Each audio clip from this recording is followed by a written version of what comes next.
নমস্কার প্রিয় ভাই বোন। আজ আমি তোমাদের সাথে এটাই আলোচনা করতে চাই যে যিশু কেউ যিশু কেউ আমরা ঈশ্বর বলে ডাকি কেন। তো দেখো প্রিয় ভাই বোন, তোমাদের মধ্যে এমন অনেকেই আছো যারা আমাদের কাছে প্রায় এটা জানতে চাও যে বাইবেলে রোমিও 3:30 সেখানে তো পরিষ্কার ভাবেই লেখা আছে যে ঈশ্বর মাত্র একজনই আছেন, তাহলে আমরা যিশুকেও ঈশ্বর বলে ডাকি কেন। দেখো প্রিয় ভাই বোন, তোমাদের এই প্রশ্নটার উত্তর দেওয়ার আগে আমি তোমাদেরকে এটাই জানাচ্ছি যে এই ব্যাপারে আমরাও তোমাদের সাথে একেবারে একমত। আমরাও এটা মন থেকে স্বীকার করি যে ঈশ্বর মাত্র একজনই আছেন, আর তিনি হলেন আমাদের সৃষ্টিকর্তা ঈশ্বর পিতা। কিন্তু এই সত্যটা জানা সত্ত্বেও আমরা কেন কেন তার পুত্র যিশুকেও ঈশ্বর বলে ডাকি জানো?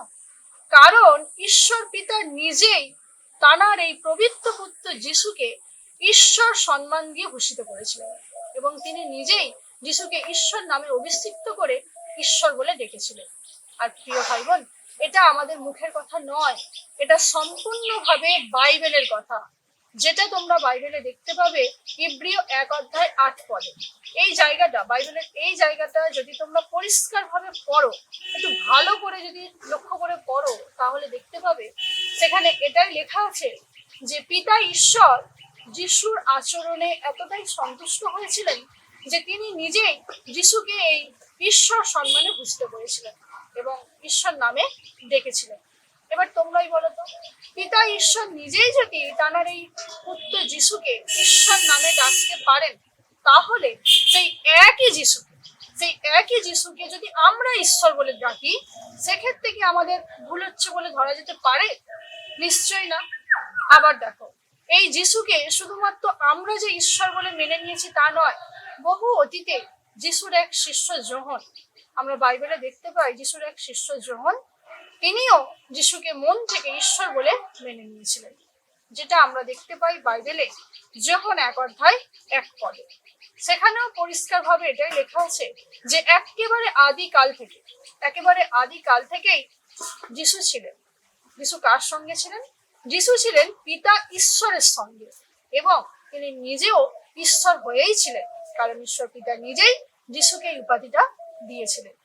তাহলে বুঝতে পারলে আমরা কেন এই যিশুকে ঈশ্বর বলে ডাকছি।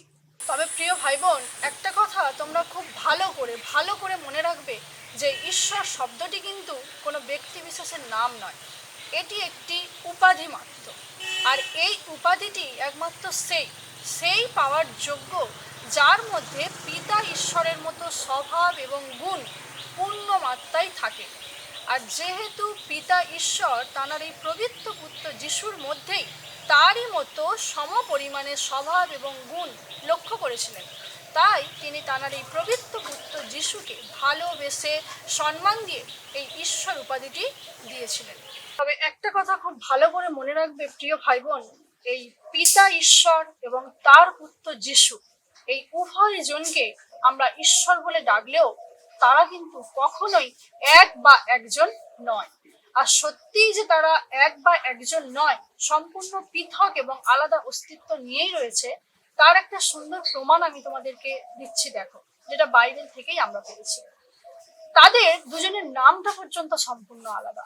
এটা আমরা বাইবেলেই দেখতে পাই প্রিয় ভাই বোন। যিনি আমাদের সৃষ্টিকর্তা আদি পিতা ঈশ্বর, তার নাম সদাপ্রভু বা জিহোবা। কি বললাম? সদাপ্রভু বা জিহোবা। আর তার পুত্রের নাম কি? পুত্রের নাম হলো যিশু বা ইম্মানুয়েল। অতএব এই নামের দ্বারা আমরা পরিষ্কারভাবে বুঝতে পারছি যে দুজনের উপাধিটি এক। সেটা কি? সেটি হলো ঈশ্বর। আর দুজনের নাম সম্পূর্ণ আলাদা, অতএব তারা দুজনের সম্পূর্ণ আলাদা অস্তিত্ব নিয়েই রয়েছে, তারা এক বা একজন নয়। তাহলে প্রিয় ভাই বোন, তোমরা যে প্রশ্ন করেছিলে যে রোমিও 3:30 লেখা রয়েছে ঈশ্বর মাত্র একজনই রয়েছে, তো এখানে মিলে গেল। তোমাদের কথা অনুযায়ী সত্যি এটা বাইবেলটাও সত্যি, আর আমরাও এটা স্বীকার করছি, তোমাদের এই কথাটাও সত্যি যে আদি পিতা ঈশ্বর মাত্র একজনই পিতা ঈশ্বর রয়েছেন। আর তাঁর পুত্র যিশু, যাকে আমরা ঈশ্বর বলে ডাকি, তাকে ঈশ্বর পিতা নিজেই এই ঈশ্বর সম্মানটা দিয়েছিলেন, তাই আমরা তাকে ঈশ্বর বলে ডাকি। তাহলে আমাদের আলোচনার যে বিষয়বস্তু ছিল যে যিশুকেও আমরা ঈশ্বর বলে ডাকি কেন, নিশ্চয়ই এই বিষয়টা আমি তোমাদেরকে বোঝাতে পারলাম। আর এই যুক্তি অনুযায়ী আর আমাদের নিশ্চয়ই যিশুকে ঈশ্বর বলে ডাকতে কোনো আপত্তি রইল না। বুঝতে পেরেছো তোমরা সবাই? এই পর্যন্ত। সবাই ভালো থেকো। নমস্কার।